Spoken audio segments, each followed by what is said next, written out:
Magandang araw mga kaibigan. Pag-usapan natin ngayon yung event na kung saan magkasama ang Pangulong Marcos Jr. at First Lady Liza Marcos. First time ito na nakita ng taong bayan for 3 weeks na. Ito, halos lahat ng mainstream media nag-post nito.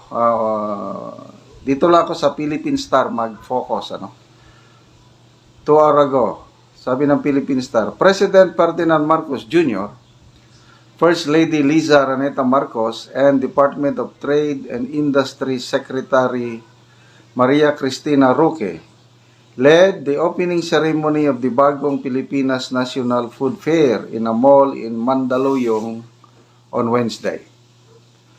The event kicked off with a ribbon-cutting ceremony showcasing local food, entrepreneurs, and products. Photos by Ryan Balderon, Philippine Star.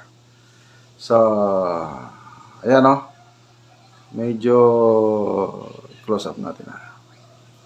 Ayan, magkatabi ang Pangulong Marcos at ang First Lady. Tapos, meron pang video. Kita, ribbon cutting, magkatabi ang Pangulo at si First Lady. It's a video ito. So, ang tanong, maraming kababayan na ba natin ang kumbinsido na nandito na talaga ang First Lady Liza Marcos sa Pilipinas? Magkasunod ito na video April 8, post ng PTV4, ang First Lady nasa Teresa Rizal at mayroong video na rin na nandun. Nakikisalamuha ang ng ginang sa mga taga Teresa Rizal. It's a video, Kaya lang, nung binasa ko yung mga comments, may mga comments doon na August 8, 2024 pa daw yung video na yon sa Teresa Rizal. Kaya, tuloy, nagkaroon ng question mark. Itong video sa Mandaluyong, meron ding nagsasabi na throwback video na daw. May nakarinig. Ako, hindi ko narinig. Nabasa ko lang sa comments. May nakarinig sa dulo ng yung natapos na yung ribbon cutting. Nagsabi ng MC na 2024 yung event. So, ano ba talaga? Nandito na ba talaga o wala pa? So, binasa ko ang mga comments. Nako, ang dami pa ring mga comments na hindi kumbinsido. Basa tayo Dala yan. Marami pa rin ang hamon pa rin is live. Live. Apple Bahay Lechon Butchi. May live kanina ang PTV, pero mahalata mo yung audio iba. Nakakamangha. Ano ba talaga?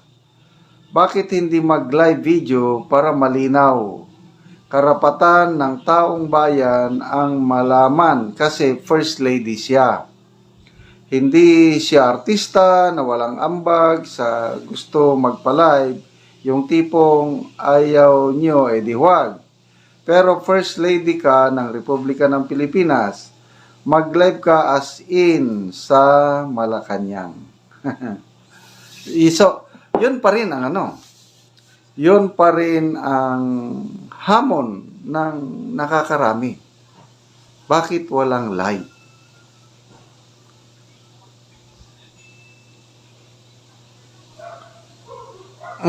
Ito pa. Malu Herrera. Huwag nyo na pong lukuhin ang mamamayang Pilipino. So, hindi pa rin naniniwala ito.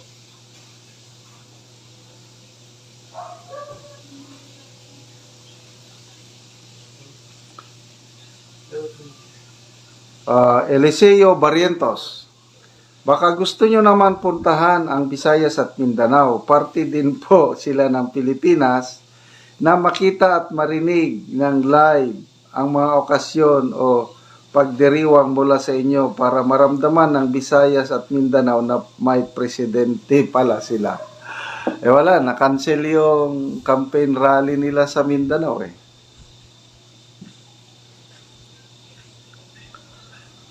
sabi nisa, yung mga photos parang pagpag lang, recycled. LC Disolok, paano mangyari nasa custody pa nga?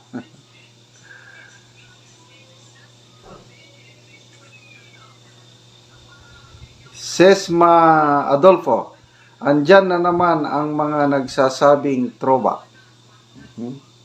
So, hindi po natin masisi ang ibang kababayan natin na hanggang ngayon hindi pa rin naniniwala. Kasi sinanay nila kasi para nung una puros picture. Nagkakamali pa ang pag-edit. So, nandun na, nabuo na sa mind ng maraming taong bayan na puros throwback. So ngayon, mayroong video, to me, hindi pa rin convincing kahit may video. Ang pinaka-convincing is live talaga. Para ba si Pangulong Marcos Jr., kailan ba yon yung oath-taking ceremony ng 39 Police General sa Malacanang? Ayun, convincing. Convincing na nandun ang Pangulo. Kagaya rin sa araw ng Kagitingan.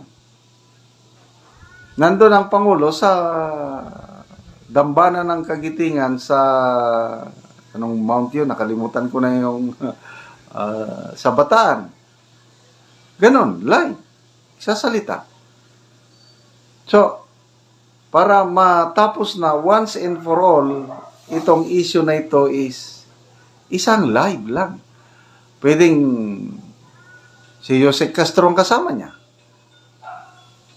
Nandito na ako. Ang nakita nating live, AI generated pa. So, once and for all, live interview, tapos na itong usapang ito. At mag-move on na tayo at harapin ang mas importanteng problema sa ating bansa.